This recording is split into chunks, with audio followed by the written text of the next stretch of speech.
Pues otra vez aquí con ustedes. La Providencia ha querido que repitamos este programa, que volvamos a hacer una nueva edición, esta vez con un invitado de lujo, un hombre extraordinario, extraordinario en lo personal y extraordinario en su vertiente de profesional, en este caso de profesional del derecho, y también como magistrado. Ya saben ustedes que en este programa nos afanamos por poner al alcance de nuestros espectadores la personalidad, las ideas, la vida de gentes, de personas que han podido hacer cosas por los demás, por la sociedad que les rodea. Al escuchar a gente tan preparada, tan seria, tan sabia, probablemente tenemos la oportunidad, muchos de nosotros, de darnos cuenta, de reflexionar acerca de lo importante que es formarse, de lo importante que es tratar de no ser una mayoría, digamos, manipulada, sino pertenecer al menos a alguna de esas minorías activas, cultivadas, informadas y activas, que al final son las que mueven la sociedad. En ese engranaje entre los más poderosos y las masas poco proclives a la formación y que al final constituyen el cuerpo democrático, las minorías activas son la única posibilidad de evitar que esas masas sean manipuladas para su propia destrucción y conseguir que las sociedades avancen por el camino de la verdad, de la bondad y de la belleza.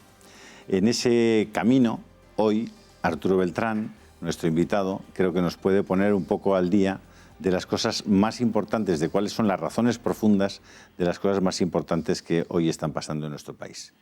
Bienvenido a nuestra casa. Buenas tardes, muchas gracias. Muchas gracias. ¿Quién es Arturo Beltrán? Mire, cuando yo empecé a estudiar Derecho, un profesor, don Federico de Castro, nos preguntó, ¿alguno de ustedes sabe alemán? Entonces levantó la mano uno tímidamente y le dijo Federico de Castro, bueno, tal vez usted a los 70 años consiga conocer el ABC del Derecho.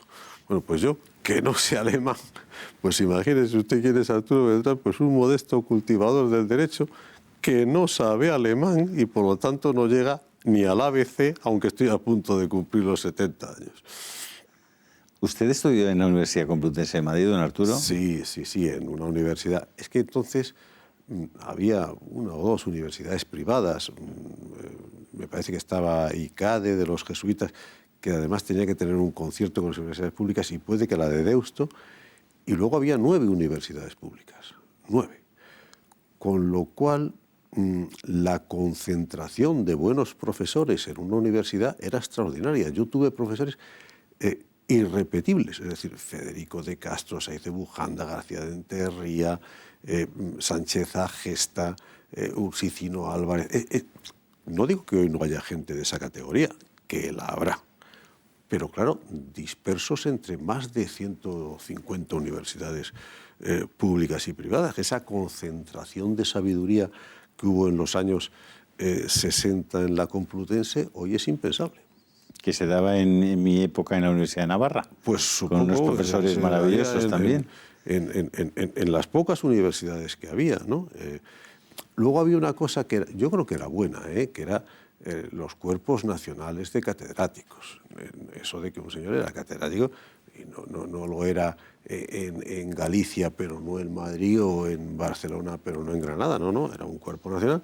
Y entonces, dentro de eso, yo no sé, a lo mejor me equivoco, pero creo que había una especie de prurito de que la consagración era llegar a las universidades de Madrid y de Barcelona.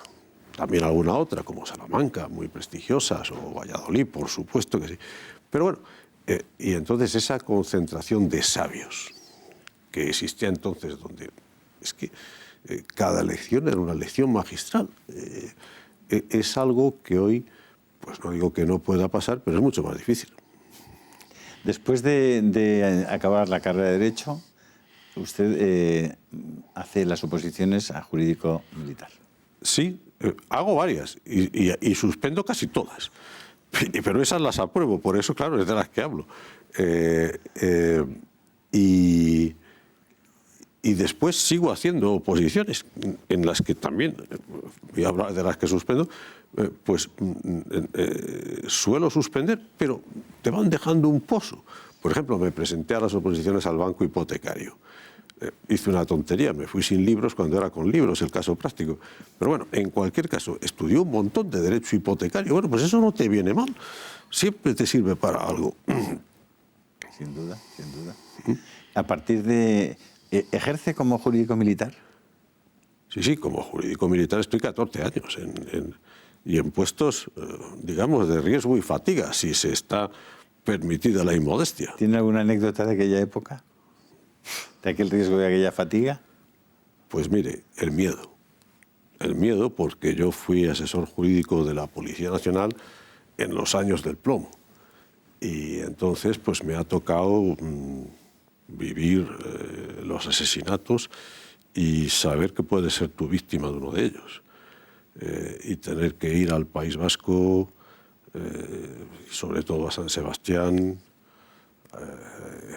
a Pamplona, en menor medida a Bilbao, aunque en Bilbao me di cuenta de que cualquier día asesinarían en la enfilada de la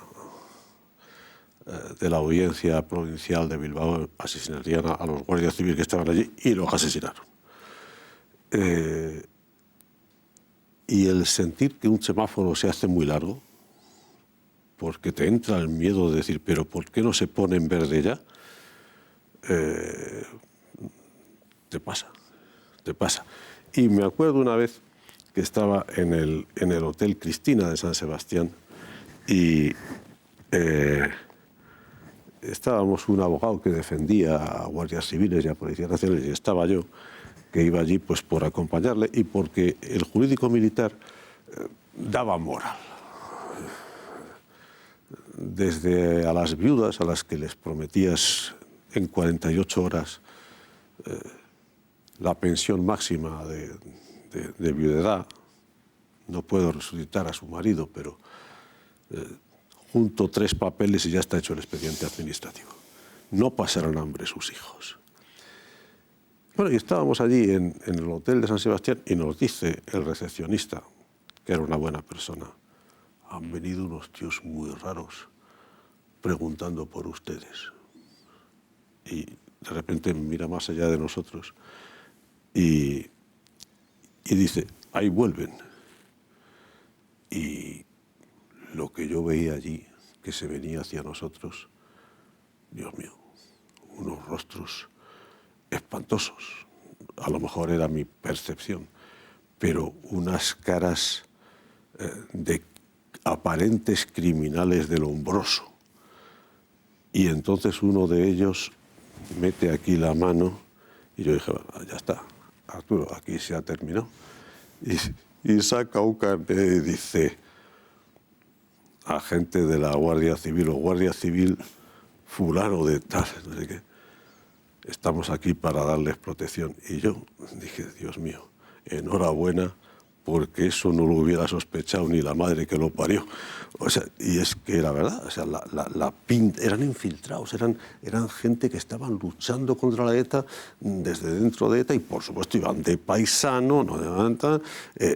Aquella era una gente extraordinaria, que se jugaba la vida por el bien de todos nosotros. Que muchos de ellos han quedado literalmente tirados en la carretera. Aquella gente, yo creo que lo hizo. La verdad es que yo tampoco soy un especialista, es decir, yo era el jurídico, no era el táctico ni el estratega. Pero aquella gente se infiltró, sabían mucho. Eso y los teléfonos móviles y los satélites y la cooperación de Francia, de otros países, convirtieron a ETA en un queso de Gruyère. ETA tenía 2 posibilidades, ser derrotado o rendirse. Es que no había alternativa, no podía ganar a partir de aquella actuación de la Guardia Civil y de la Policía. Pero políticamente no ha ganado un poco, don Arturo. Bueno, está derrotada y lo sabe. Otra cosa es que, bueno, pues el nacionalismo sigue ahí, sigue con su jueguecito de nosotros queremos el derecho a decidir, que es, como todo el mundo sabe, un verbo transitivo en el que no se dice a decidir qué, a decidir matar, a decidir violar, a decidir... siguen ahí con ese jueguecito, pero están derrotados y lo saben. O sea, la ETA nunca más volverá a condicionar la política española como lo ha hecho durante años. O sea, están derrotados y lo saben. Otra cosa es que lo asuman. Y lo que les queda es entregar las armas y capitular. Y probablemente después pedir perdón. Camino por el que ya algunos están, por fortuna. Pero los que estuvimos allí en aquellos años y hemos sentido lo que es tener una diana en tu cuerpo, sabemos que hemos ganado. Sabemos que hemos ganado. Con mucho dolor, con mucho miedo, con angustia, con pérdidas. Con 300 casos de asesinatos todavía ni siquiera juzgados. Sí, sí. Hay un número, una cifra negra de delitos sin aclarar que probablemente podrían aclarar a algunos de los que están en prisión. Las leyes sobre reinserción, libertad condicional, etcétera, pues les estimulan mediante estímulos negativos, que no te voy a dar esto si no cooperas. Bueno, yo no creo que se aclare en todos los casos. Es más, muchos van a prescribir, porque han ocurrido hace muchísimo tiempo. Pero la sangre de los que murieron no ha caído en vano. No ha caído en vano. Los buenos hemos ganado. ¿Vamos a ganar también en Cataluña? Bueno, vamos a ver. En Cataluña, primero, cuanto menos se hable de buenos y malos, mejor. Segundo, hay malos porque están quebrantando un principio esencial de cualquier Estado federal o cuasi federal. Federación significa alianza, significa lealtad. Cualquiera puede ser partidario de la máxima desconcentración política y administrativa unida a la máxima lealtad. Paramos con la lealtad un segundo, les dejamos con un minuto de publicidad y seguimos con nuestra charla. Perdóneme, don Arturo.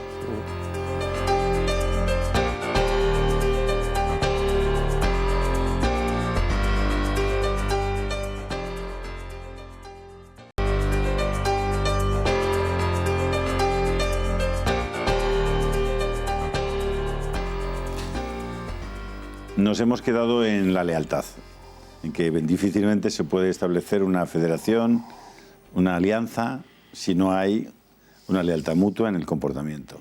Y estamos hablando del nacionalismo catalán. Es que, vamos a ver, federis es un vocablo latino que significa alianza. En España, en nuestra Constitución, no está especialmente contemplado de un modo directo el principio de lealtad, es decir, la palabra lealtad no aparece en la Constitución, no aparece.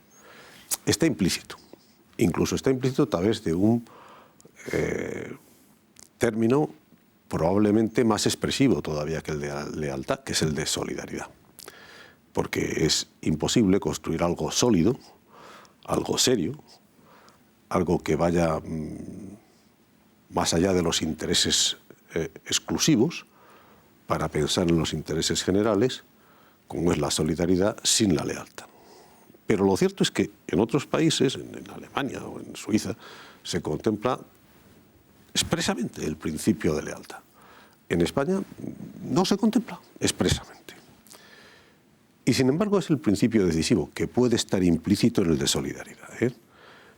En tanto en cuanto, mire usted puede tener la máxima descentralización administrativa y política, la máxima. en tanto en cuanto eso no le sirva para destruir lo que nos es común.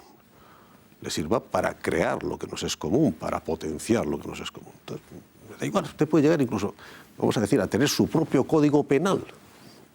Dices, qué barbaridad. Bueno, pues a tener su propio código penal, su propio código mercantil, con tal de que eso no atente a la solidaridad entre todos los pueblos y a la lealtad y a la unión última, íntima, sincera.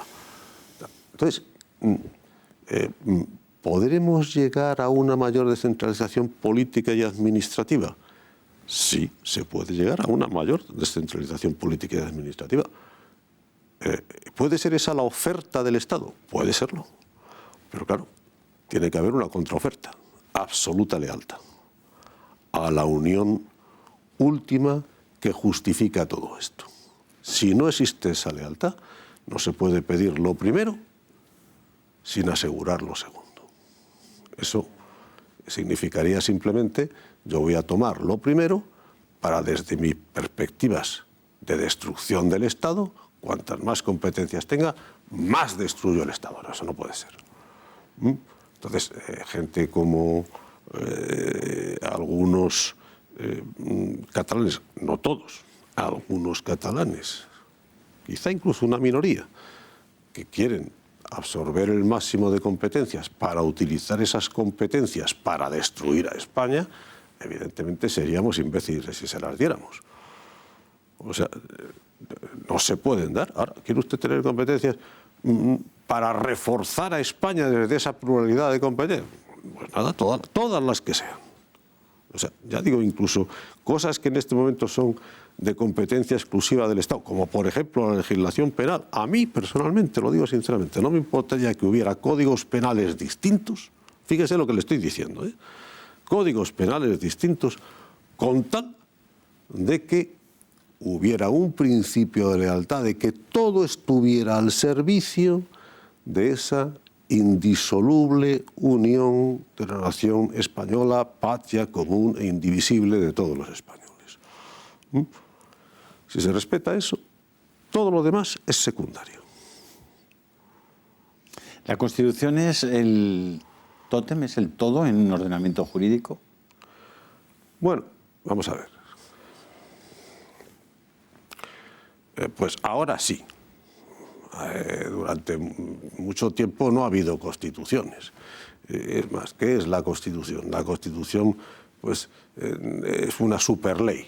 Bueno, pues durante mucho tiempo no ha habido superleyes, ¿no? Ni ha habido un poder constituyente que se considerara como tal. Ha habido otras cosas, pues la unión de la polis, la unión de la civitas, el ius gentium y el ius romanum, en fin, o sea, quiero decir, la Constitución es una cosa relativamente moderna. La Constitución, asociada a la idea de superley, es relativamente moderna. Asociada a la idea de la división de poderes es todavía más moderna. Y asociada a la idea de poder constituyente, pues es prácticamente una idea revolucionaria. O sea, de hace un par de siglos. Pero bueno, está bien en una cosa, y es que deja claro un principio de jerarquía normativa. Bueno, vamos a ver, la Constitución puede tener su fundamento fuera de la propia Constitución. Por ejemplo, todos los hombres nacen libres, iguales, no sé qué, en leyes divinas o en leyes naturales o en proclamas políticas. Por ejemplo, en España no se reconoce un derecho divino ni un derecho natural, pero sí se semi-reconocen dos cosas importantísimas. Una, que la Constitución se fundamenta, es decir, que tiene su base en algo anterior a la Constitución, cuál es la indisoluble unidad de España, que la Constitución no crea, sino que se funda en ella, y otra, el artículo 10, tan importante o más desde el punto de vista dogmático que el artículo 2, porque el artículo 2 habla de España, fundamentos de la Constitución, pero el artículo 10 habla del mundo. O sea, la dignidad de la persona humana y los derechos inviolables que le son inherentes. ¿Por qué le son inherentes? ¿De qué estamos hablando? ¿Por qué le son inherentes? Bueno, pues ahí probablemente hay una referencia metajurídica. El justnaturalismo.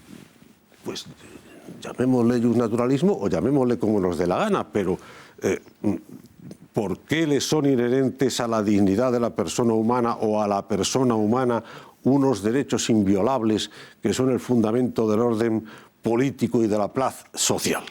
Que eso dice, entre otras cosas, el libre desarrollo de la personalidad, el respeto a los derechos de los demás. Bueno, pero esencialmente, la dignidad de la persona humana y los derechos inviolables que le son inherentes a la persona humana, ¿por qué? No se dice por qué. Se insinúa. Porque luego la Constitución, cuando habla de los derechos fundamentales, no dice la Constitución crea estos derechos fundamentales. Sino que la Constitución continuamente dice los proclama, los reconoce, los garantiza. Podemos ver en esto un influjo justnaturalista, pues esas ya son ganas de filosofar. O sea, lo podemos ver o lo podemos no ver. Que haya una realidad metajurídica positiva más importante que el derecho positivo en su expresión máxima, que la Constitución meramente garantiza, proclama o reconoce. Puede ser una interpretación, como también puede ser negada esa interpretación. Pero es importante que existan dos artículos, por lo menos, el 2 y el 10, más luego la lista del 14 al 29, donde continuamente no se dice que la Constitución crea los derechos, sino que la Constitución los proclama, los garantiza o los reconoce. Y en el artículo 2, que hay un fundamento preconstitucional, que es el fundamento de la Constitución. Lo cual puede ser una frase voluntarista, ¿eh? O sea, eso de la Constitución se fundamenta en indisoluble unidad de España. Bueno, ¿eso es una realidad o es una proclamación? O sea, ¿eso lo dijo el legislador o es una verdad histórica? ¿O es una forma de que no se cabreara el ejército en ese momento? Bueno, yo no lo sé. Personalmente, creo que es algo cierto. Es decir, que hace falta un fundamento metajurídico en lo jurídico. Pero asumo que todo en esta vida se puede discutir, ¿eh? También eso. Pero yo no lo discuto.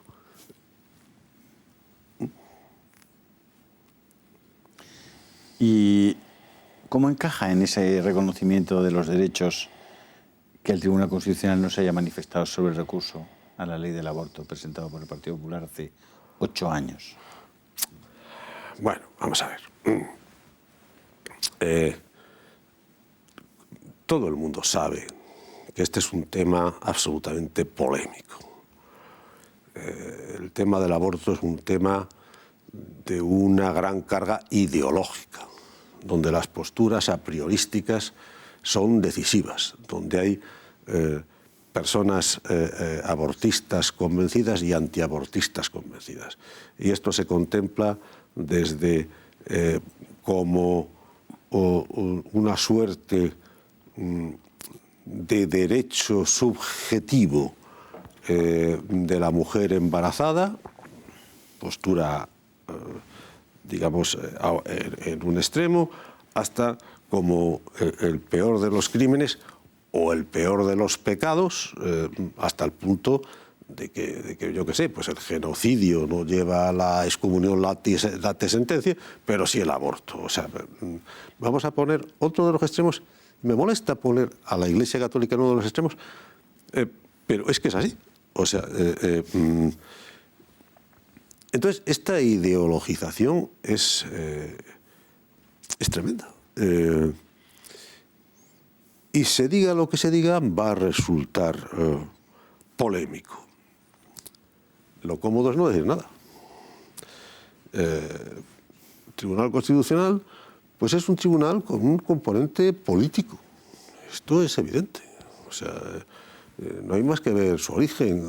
A 4 magistrados los elige el Congreso, a 4 el Senado, a 2 el Gobierno y a 2 el Consejo General del Poder Judicial, que es una especie de sucursal en ese sentido del Gobierno, del Congreso y del Senado. Entonces,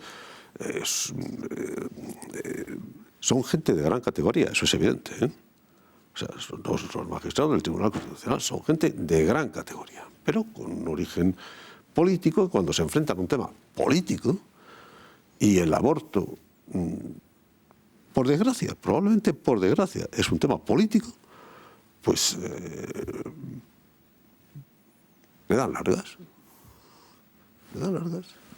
¿Y no se socava enormemente la autoridad de un tribunal como el Constitucional, que permanece 8 años sin decidir, sin fallar, sobre un asunto tan importante, tan delicado, tan sensible y que además acaba con vidas humanas? Bueno, la autoridad del Tribunal Constitucional está muy deteriorada desde el asunto de Matesa. De Rumasa. De Rumasa. O sea, ese asunto está muy deteriorada porque todo el mundo sabe que hubo presiones del poder político que fueron asumidas, o que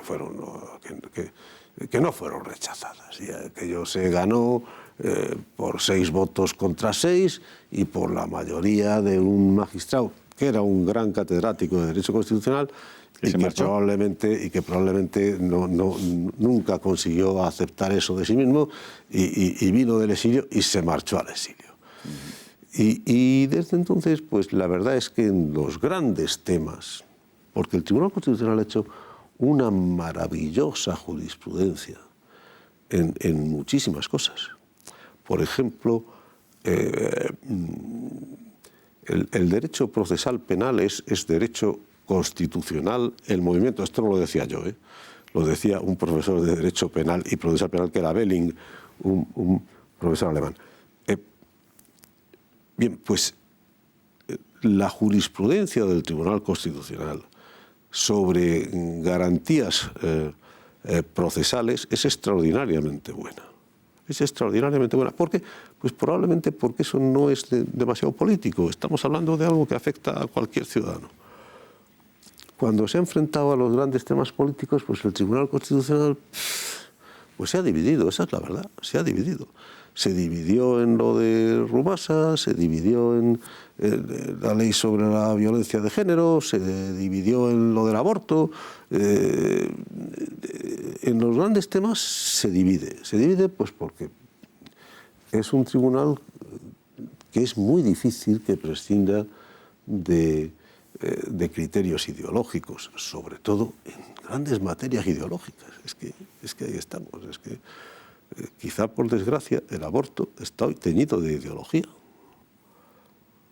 O sea, usted recordará que cuando se planteó los criterios del aborto por parte del PSOE, donde estaba la indicación eugénica, las graves malformaciones, estaba el grave riesgo para la salud física o psíquica de la madre, la ley del 85. La ley del 85. Y estaba la criminal, la de violación. La violación. La derecha planteó una hipótesis absurda, que era que creía que el coladero iba a ser la violación, porque en aquel tiempo el perdón de la ofendida significaba el sobreseimiento por el delito de violación. Y entonces la derecha no se le ocurrió mayor tontería que decir, este es el coladero, aquí cualquiera aborta, luego dice que la han violado, y perdona al violador. Juanito se reconoce violador y a continuación Pepita perdona a Juanito y ya, eso era a ver quién se presta a ser el violador. A ser el violador y a que te hayan perdonado, pero sigue siendo un violador. Bueno, es que eso solo se le ocurre pues, a una mentalidad febril, ¿no? ¿Cuál fue la consecuencia? La consecuencia fue que se suprimió el perdón del ofendido del delito de violación, mira, eso está bien pensado, porque antes había muchas coacciones y tienes que perdonar, y tienes que perdonar porque es cristiano perdonar, o tienes que perdonar porque eres la chacha y te despido. O sea que, pero claro, el coladero era la salud psíquica de la madre. Sin duda. Ese fue el gran coladero, a raíz del cual, pero vamos, con cualquier dictamen hecho a ciclo hostil, esto puede ser perjudicial, pues se eliminaba una vida en gestación. Así es. Hasta tal punto que cuando se introdujo durante las primeras semanas, no me acuerdo ahora si eran 15 semanas o 14 semanas, el aborto libre, subió un año o dos y luego ha bajado porque había desaparecido el coladero. Había desaparecido el coladero. Aparte de eso, es evidente que por razones morales, por razones demográficas, hay que luchar contra el aborto con inteligencia, que a lo mejor no es con el Código Penal. A lo mejor es con el Código Civil y con leyes fiscales y con leyes administrativas, porque necesitamos niños mucho más que kilómetros de AVE, muchísimo más que kilómetros de AVE, porque es una tragedia la eliminación de una vida humana en gestación, primero para el que la sufre y segundo para la que la decide, y que yo en este momento no estoy viendo en ningún lado, una política pragmática antiabortista y no dogmática, porque la dogmática es, vamos a decir que esto se castiga penalmente, no, si eso no vamos a ninguna parte. Primero, con penas simbólicas no vamos a ninguna parte. Vamos a ver. Bueno, de entrada, don Arturo, habrá que decir qué es eso del aborto, porque bastaría probablemente con hacer una labor pedagógica desde el poder público en el que las madres y las mujeres tuvieran muy claro qué es lo que hacen cuando abortan, qué es lo que tienen dentro. Yo creo que eso lo sabe todo el mundo. El aborto es la destrucción de una vida humana que puede producirse de un modo espontáneo, personas que abortan pues porque el embarazo no llega a término, y puede producirse de un modo voluntario. Bien, estamos hablando del segundo, porque el primero, pues ¿qué le vamos a hacer? La naturaleza. Si un embarazo no llega a término, pues ha pasado toda la vida y seguirá pasando. Estamos hablando del segundo, es decir, del aborto voluntario. La destrucción voluntaria de una vida en gestación. Bueno, pues en mi opinión, la ley penal ha fracasado absolutamente y no va a conseguir absolutamente nada. Absolutamente nada. Se podrá decir, bueno, esto es inmoral, siga usted por ese camino que no va a ningún lado. Entonces, la labor educativa, las normas fiscales, el apoyo a las madres embarazadas, el apoyo de toda la sociedad a esa vida humana en gestación, leyes civiles protectoras hasta el máximo de esa vida humana, y a lo mejor se puede hacer algo. Y dinero que se está tirando en muchas cosas. ¿Por qué tenemos que ser el país de Europa con más kilómetros de vías ultra rápidas de tren? Pero vamos a ver. Y tiene que llegar a las 50 provincias y a cada 2 pueblos de cada provincia. Pero ¿por qué? ¿Pero esa es una prioridad? Cuando estamos en una sociedad envejecida, cuando necesitamos niños. O sea, entonces... Pero si, don Arturo, si hay un bien jurídico protegible, habrá que protegerlo. Habrá que protegerlo, pero la cuestión es... ¿Cómo lo protegemos? Bien, todas las cosas se pueden proteger de muchas maneras. La última manera de protegerlas es la ley penal. Y hay quien dice que es tan exceso el bien jurídico protegido, y lo es, porque es la vida humana, aunque no sea independiente, que inexorablemente tiene que llevar consigo una protección penal. Pero yo, que ya soy viejo, digo, eso no vale. Busquemos otras protecciones.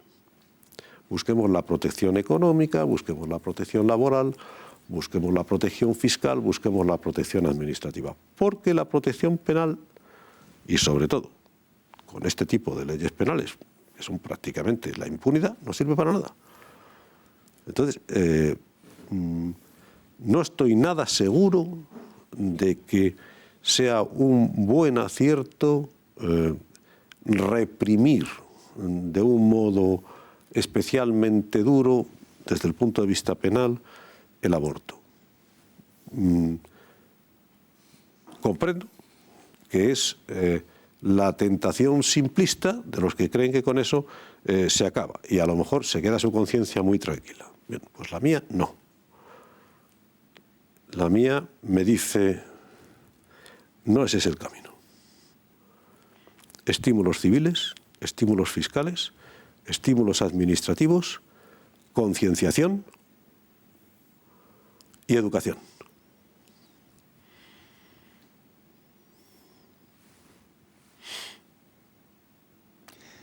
¿Es un matrimonio en la relación entre dos personas del mismo sexo? Bueno, vamos a ver. Es un matrimonio en tanto en cuanto la ley civil dice que es un matrimonio. Desde el punto de vista filosófico, pues podemos discutir si es un matrimonio o no. Desde el punto de vista de derecho positivo, es evidente que lo es.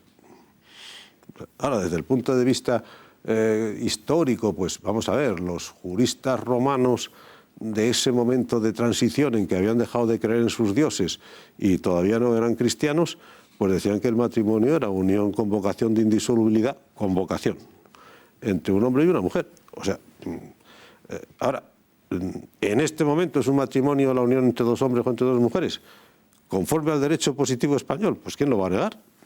Ahí está, en el Código Civil. Si lo que me pregunta es, ¿y debiera serlo? Pues no, yo le pregunto si lo es. Porque yo lo que le digo a un jurista como usted es si el contrato matrimonial es un contrato que tiene determinadas cláusulas, que tiene determinadas reglas, como la compraventa, la enfiteusis, el alquiler, es decir, todos los contratos tienen unas condiciones. Es decir, evidentemente, una donación se distingue de una compraventa en que la compraventa media un precio. En la donación no. En el matrimonio había unas condiciones, y es que había un hombre, una mujer, ¿correcto? Y eran los sujetos de ese contrato. El matrimonio ha sido tradicionalmente la unión con mayor o menor vocación de indisolubilidad entre un hombre y una mujer. Incluso la Constitución casi lo insinúa. Es que no conozco ningún otro contrato jurídico que haya cambiado sus condiciones sin cambiar el nombre. No lo conozco. Usted no sé si lo conoce. Bueno, porque el matrimonio no es exactamente un contrato, es una cosa, es una institución singular que tiene algo de, efectivamente, de contrato, en tanto en cuanto los contrayentes, a través de su declaración de voluntad, son los protagonistas del matrimonio. Incluso en el matrimonio canónico se dice que el sacerdote no es más que un testigo cualificado y que incluso es prescindible en determinadas circunstancias. Y por supuesto en el matrimonio civil pues el juez no es más que un testigo. Los contrayentes son el juez o el alcalde o el edil correspondiente. Claro que durante siglos pues se ha dicho que el matrimonio era la unión de un hombre y de una mujer, con cierta vocación de indisolubilidad.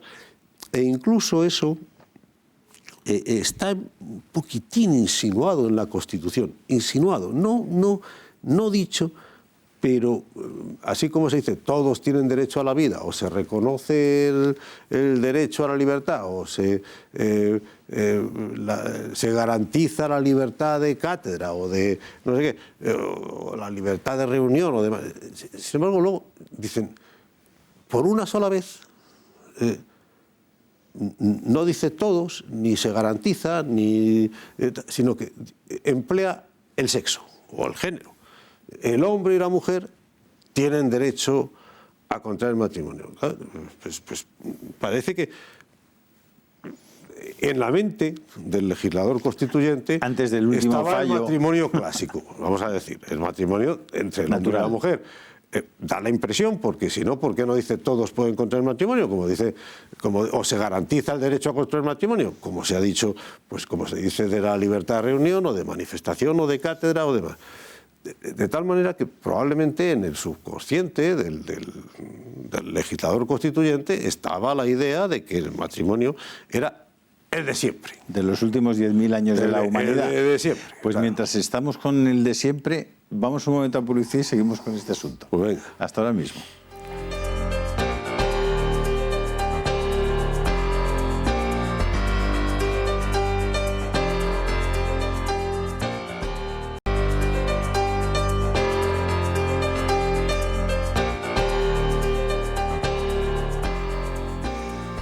Estamos 5.000 años después preguntándonos cómo de la noche a la mañana, en unos pocos años, incluso la propia opinión pública española da una vuelta de 180 grados a sus propias convicciones y una serie de lobbies consiguen instalar en la mentalidad de la gente que cosas que se habían creído en todas partes y siempre dejen de creerse como tal y acabar con, digamos, con los conceptos que latían debajo de instituciones tan importantes socialmente como es el propio matrimonio. Sí. Vamos a ver. Si esto se dice hace 100 años, pues no se lo cree nadie, ¿no? O sea, bien es verdad que hoy esto se inscribe en un contexto más amplio, que es pues cada vez más, no el dominio de las minorías, pero sí el respeto a las minorías. Y el respeto a la dignidad de la persona humana, que está ahí en nuestra Constitución, y decir, bueno, ¿y qué hacemos? O sea, ¿qué hacemos con personas que mantienen uniones, que por el momento son uniones de hecho, que no pueden ser uniones de derecho, o que les cuesta muchísimo que sean uniones de hecho, y que por las razones que sean, es que se quieren? Entonces, la verdad es que la solución no es fácil. Se podía haber dicho, bueno, pues nada, pues se crea unas uniones con derechos sucesorios, con derechos de pensión, incluso con capacidad de adopción de terceros, lo que se quiera, pero no le llamamos matrimonio. Eso hubiera sido una opción, ¿no? Regular las uniones de hecho de parejas del mismo sexo, sin necesidad de acudir a la palabra, al término tan significativo de a esto lo llamamos matrimonio. La carga de la mujer, matrimonium. Sí, viene de mater, viene de madre, claro. Bueno, y la otra posibilidad era decir, bueno, vamos a dejarnos de cinismos, vamos a decir, en vez de llegar y decir, entre ustedes pueden hacer testamento el uno en favor del otro o la una en favor de la otra. Entre ustedes pueden cederse la pensión de viudedad, para entendernos. Entre ustedes pueden adoptar a terceros, fuera. A esa unión se le llama matrimonio. ¿Es una opción correcta? Pues es una opción discutible. Discutible, pero por dónde va el mundo. O sea, tú llegas y dices, bueno, España fue el segundo o tercer país que hizo esto, ahora ya hay 10 más, o sea, o 15, y vendrán más, y vendrán más. Entonces, lo que yo creo es que esto no se debe llenar de moral pública. Cada uno en su moral privada que haga lo que le parezca, pero que no se debe convertir en un problema de moralidad pública y de descalificación de los que acuden a ese expediente como forma de regularizar sus situaciones, entre los cuales todos tenemos gente conocida, porque esto se ha puesto tan de moda que es raro que no tengas un amigo que no se haya casado con otro amigo o una amiga que no se haya casado con otra amiga. O sea, entonces, ¿para qué incurrir en descalificaciones y en tensiones si no tiene arreglo? Porque no lo tiene, ya no hay marcha atrás. No hay marcha atrás. Bueno, hay una injusticia, acépteme, don Arturo, que hay una injusticia profunda de base en tanto en cuanto que el matrimonio tenía una protección jurídica porque producía unos efectos para la sociedad, sobre todo en la procreación y la educación y protección de los niños, y que sin embargo hay otras parejas que tienen componentes diferentes. Imaginemos un caso. Yo le pongo uno muy fresco. Mi madre y mi hermana llevan viviendo juntas los últimos 30 años. De hecho, una cuida de la otra para evitar que pueda ir a una residencia geriátrica o tal. Cuida de ella. Si se casaran tendrían algunos privilegios. Bueno, no creo que permitan casarse una madre con una hija. ¿Qué razón habría si la voluntad es el único argumento? Y si se quieren... ¿Qué razón habría para que no se casen? Bueno, no lo sé. Lo cierto es que hay una serie de impedimentos entre los cuales el sexo ha dejado de serlo, claro, pero en cambio la vinculación hasta el primer grado... ¿Y por qué, don Arturo? Yo no digo que mañana no se haga. Claro. Es que yo soy de los que si entramos por la vía de la no exclusión, lo que estamos haciendo con este tipo de cosas es excluir a un montón de gente que debería tener esos mismos derechos garantizados, como debería tenerlos aquel o aquella mujer que quiere tener 3 maridos. No. Es decir, vamos a ver. Que pueda usted casarse con quien quiera. Es que, pero la cuestión no viene por limitar los derechos, creo yo que no viene por limitar los derechos de 2 mujeres o de 2 hombres que quieren unirse con una vocación de permanencia y de llamar a eso, en vez de llamarle unión de hecho unisexual, llamarle matrimonio.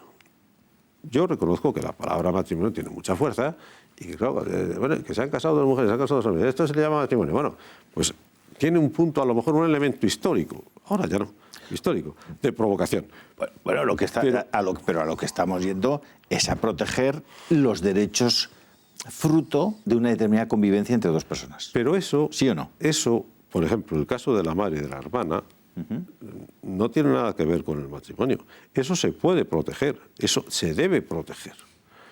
O sea, ¿qué hacemos con la hija que cuida a su madre? Habrá la misma, digamos, si es una cuestión de la voluntad, habrá los mismos argumentos para llamarle matrimonio también a esa relación. No veo ningún obstáculo a que le podamos llamar matrimonio también. Si cambias las condiciones esenciales del contrato. Bueno, vamos a ver. Usted es un jurista. Teóricamente, si podemos decir que se cambian las condiciones esenciales del contrato, pues cabría el matrimonio entre hermanos, cabría el matrimonio entre padres e hijos. Claro. Lo que pasa es que así como no se había planteado, ¿por qué no se había planteado el matrimonio entre personas del mismo sexo? Porque era algo que no estaba, digamos, en el programa hasta hace 20 años o 25 años. Sin embargo, sí se había planteado muchas veces el matrimonio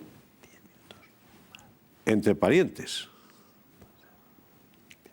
Sigue adelante, que le estoy dando una pequeña instrucción a nuestro regidor. Sí se había planteado el matrimonio entre parientes para combatirlo, por lo que sea, por la consanguinidad excesiva, por lo que se quiera. De tal manera que ya lo uno es algo nuevo, matrimonio entre personas del mismo sexo es algo nuevo, y lo otro es algo viejo al que se daría un cariz nuevo. Pero viejo, porque ya está planteado hace muchísimos siglos para denegarlo. No los hermanos entre sí, no los padres con las hijas, no los... Esa denegación implícita de los matrimonios entre 2 personas del mismo sexo está en el derecho romano. Pero, digamos, es que ni siquiera se había planteado como algo... Por tanto, se había excluido. Se había excluido, pero no de un modo expreso. Es que se partía de la base de que el matrimonio era entre hombre y mujer. Como se partía de esa base, pues a partir de esa base se establecieron una serie de prohibiciones. Por ejemplo, no entre hermanos, no entre tal... A partir de sobrinos, bueno, pues con ciertas dispensas, entre primos también con ciertas dispensas, y a partir de ahí, anchas Castilla. Pero las limitaciones, desde hace muchos siglos, se pusieron a ese tipo de matrimonios entre parientes. No se pusieron porque es que ni se discutían al matrimonio entre personas del mismo sexo, es que ni se planteaba el problema. Bueno, estaría debatiendo con usted un rato largo. No. La judicatura, don Arturo. No hemos hablado de los jueces, que usted sobre todo es juez. Sí. ¿Por qué no? ¿Por qué nunca cogen a un juez cobrando de un narco, por ejemplo? Pues la verdad ¿Qué es les que... pasa a los jueces? ¿Son todos buenísimos y incorruptibles? Pues supongo que no, ¿eh? Supongo que no, que somos corruptibles. O sea, no creo que seamos hijos de mejor madre que el resto de los seres humanos. Pero a lo mejor no han cogido a un juez cobrando de un narco porque no cobramos de los narcos. O sea, yo la verdad es que no puedo decir que ningún juez haya sido objeto de un cohecho o de un soborno. Pues a lo mejor lo ha sido, pero no nos hemos enterado. ¿Tiene nivel la judicatura española? ¿Los jueces son personas bien formadas? Vamos a ver. Pues los jueces somos personas aceptablemente formadas, pero bien formadas, pues hombre, no lo sé. Tenemos una formación en Derecho y probablemente cada vez nos falta más formación en otras ramas del Derecho, distintas de las que practicamos, y en otras ramas del saber, distintas del Derecho, que son muy importantes. Y en este sentido, las nuevas leyes educativas no ayudan gran cosa. Los jueces que éramos niños en los años 50, pues como no había demasiada televisión y tal, pues leíamos mucho y estábamos muy preocupados por enterarnos de lo que pensaban no solo los grandes juristas, sino los grandes filósofos o los grandes historiadores. Yo ahora veo que eso a mí me da la impresión de que va para abajo. Pues probablemente en este momento en España no tenemos las mejores leyes educativas y eso se va a acabar notando en todo y también en la judicatura. ¿Quién debe instruir un proceso, el fiscal o el juez? Esa es la discusión eterna. El que investiga trabaja para el otro. Ahora investiga el juez y trabaja para ver si el fiscal tiene a bien acusar o no. Y si el fiscal, después de un trabajo más o menos extenso, el juez dice con esto yo no llego a ninguna parte, pues aquello se archiva. Y si investiga el fiscal, pues será al revés. Será el fiscal el que diga, ¿qué te parece esto? Y el juez el que diga, yo con esto no puedo tirar para adelante. Es decir, que al final parece que el protagonista es el que investiga, pero el que investiga trabaja para el otro. En este momento el juez trabaja para el fiscal. Si investiga el fiscal, trabajará para el juez. ¿Quién debe investigar? Pues en tanto en cuanto el fiscal tenga un estatuto de independencia e imparcialidad, no hay ningún problema en que investigue el fiscal. ¿Lo tiene hoy? Pues lo puede adquirir. Yo simplemente le daría el del juez. No hace falta cambiar mucho. Mire, el fiscal pasa a ser el órgano investigador con el estatuto del juez. Independiente, inamovible, no se le puede separar a la mitad de la investigación, no se le pueden dar instrucciones, no se le puede decir ahora sí, ahora no. Porque claro, el que decide investigar, decide también no investigar. Y eso no puede depender del Poder Ejecutivo. O sea, la cuestión es no solo qué se investiga, sino qué no se investiga. O sea, entonces, eso no puede depender ni directa ni indirectamente del Poder Ejecutivo. Ahora, si se da un estatuto de independencia e imparcialidad similar al del juez, y puesto a ser similar, ¿por qué no ya al del juez, que ya está hecho, ya está inventado? Pues no hay ningún problema. Yo sé que usted tiene algunas objeciones de fondo con la última redacción de nuestro Código Penal. Bueno, creo que ha sido una redacción malísima. O sea, ha habido algún acierto, en concreto en la sustitución de la pena, pues ha habido algún acierto en lo que se refiere a la posibilidad de expulsión de los extranjeros, pero los concursos de leyes que se crean, por ejemplo, con el homicidio, son prácticamente insolubles. O sea, es decir, han hecho una ley muy floja, muy floja. El gran tema del Código Penal ha sido la prisión permanente revisable, pero ese es un tema que sí, que es importante ideológicamente, pero lo peor es que técnicamente han hecho un Código Penal muy malo, pero muy malo. Le voy a poner un ejemplo.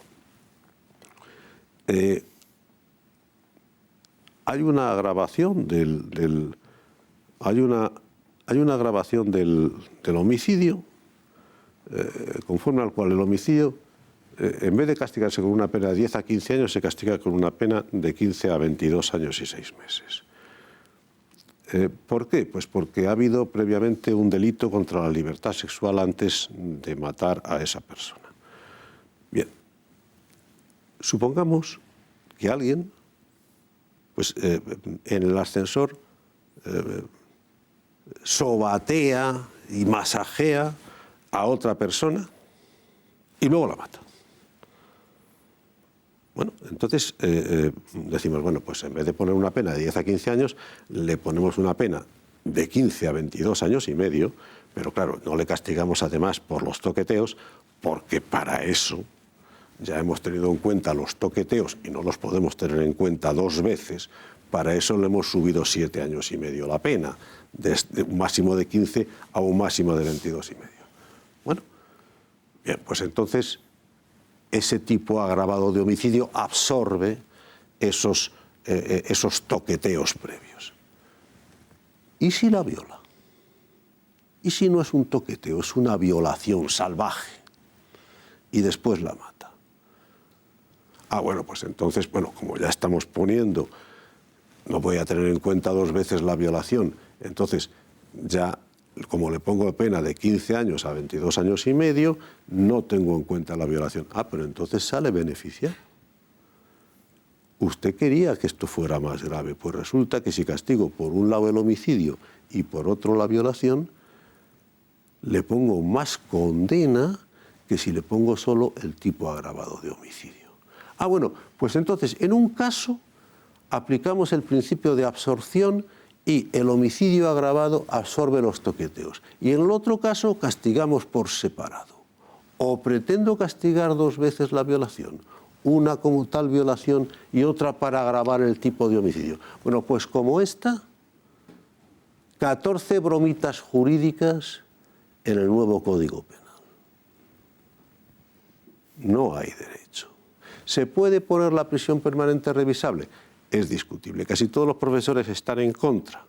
Están a favor. Explíquenos qué es la prisión permanente revisable. Pues la prisión permanente revisable es una prisión que en principio significa una prisión de por vida, pero, en principio, pero que no tiene por qué significar, de hecho, una prisión hasta salir con los pies por delante de la cárcel, porque se puede revisar a partir de cifras muy altas de años. A partir de los 25 años, pues se puede conceder la libertad condicional, con suerte, con suerte. Pero bueno, la sociedad está dividida. La mayoría está a favor de la prisión permanente revisable. La minoría, entre la cual minoría están los profesores de Derecho Penal, que son los que han estudiado para qué sirve el Derecho Penal y para qué sirven las penas, están en contra, la mayoría de los profesores de Derecho Penal. Pero bueno, ahora, como pena única, ¿no se podría poner como pena alternativa a otra?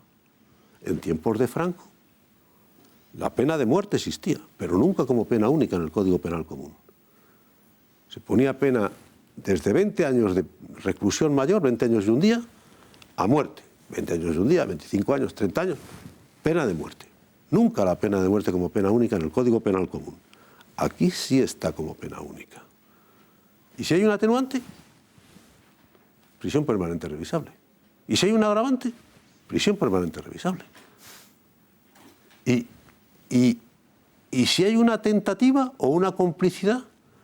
Pues la pena inferior a prisión permanente revisable es la pena de 20 años a 30 de prisión. Es decir, yo mato de 4 tiros por la espalda a un niño de 16 años. Pena de 15 a 25 años. coopero a la muerte de un niño de 15 años sin disparar contra él. Le digo dónde puede encontrar una pistola. Cómplice. No coautor ni cooperador necesario. Pena de 20 a 30 años, aunque no muera el niño. Pena de 20 a 30 años por ser cómplice de un delito.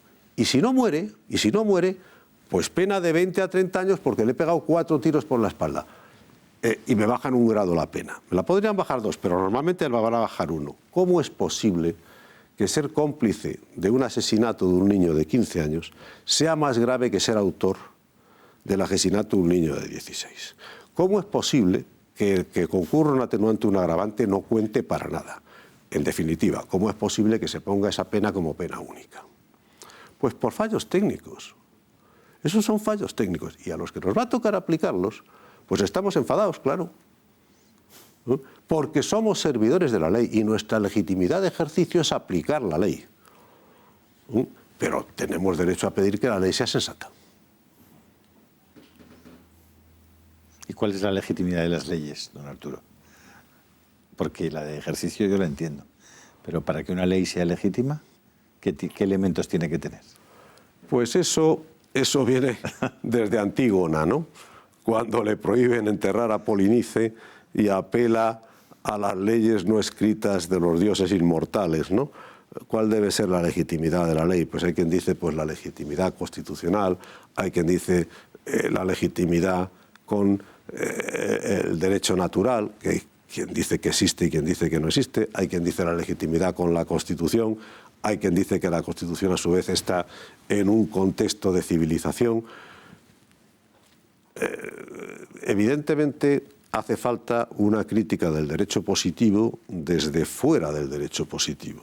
Llamémosle a eso moral, llamémosle principios éticos, los grandes principios de las declaraciones de derechos humanos la ética. Es bueno que el derecho tenga alguna crítica desde fuera del derecho. Normalmente pues pueden ser los grandes principios morales.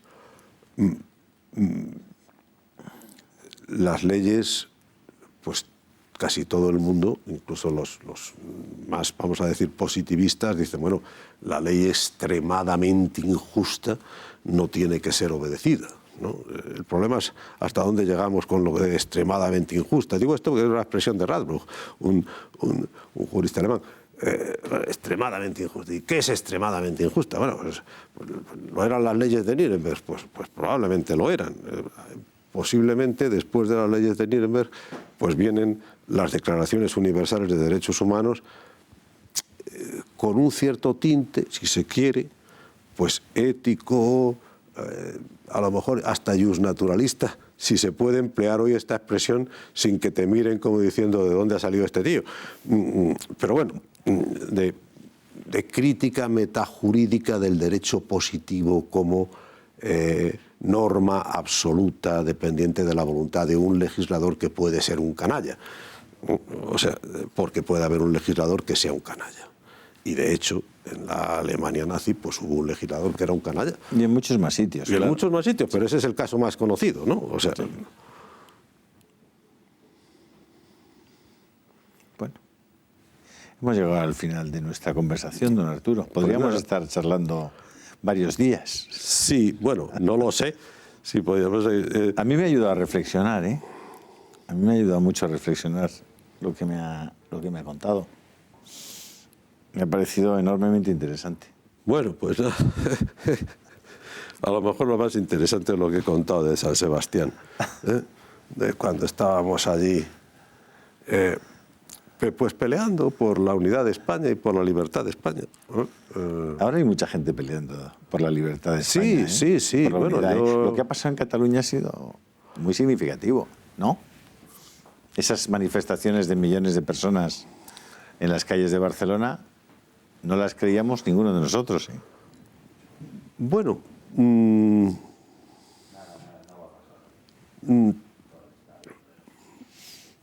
A mí no me ha sorprendido, ¿eh? A mí no me ha sorprendido. ¿Por qué? Pues porque estaban, esos millones de personas que estaban ahí, estaban esperando una ocasión, un mínimo de apoyo, una mínima posibilidad. Yo creo que esos millones de catalanes que se sienten españoles no han nacido ayer. Estaban ahí desde hace muchísimos años. Y se han animado a hacer historia ellos mismos. Sí. O sea, Don Arturo Beltrán, bueno, mil gracias. Nada. Ha sido un placer tenerle aquí y un honor. A todos ustedes, muchas gracias. Yo solo aspiro a que con cada una de las intervenciones de don Arturo, de sus respuestas, hayamos tenido un motivo más para nosotros mismos reflexionar, criticar, revisar nuestras propias posiciones, abrirnos también a las ideas de los demás, especialmente de los que más saben. Otra vez, muchísimas gracias y hasta la semana que viene, si Dios quiere. Bueno, pues nada, un abrazo a todos.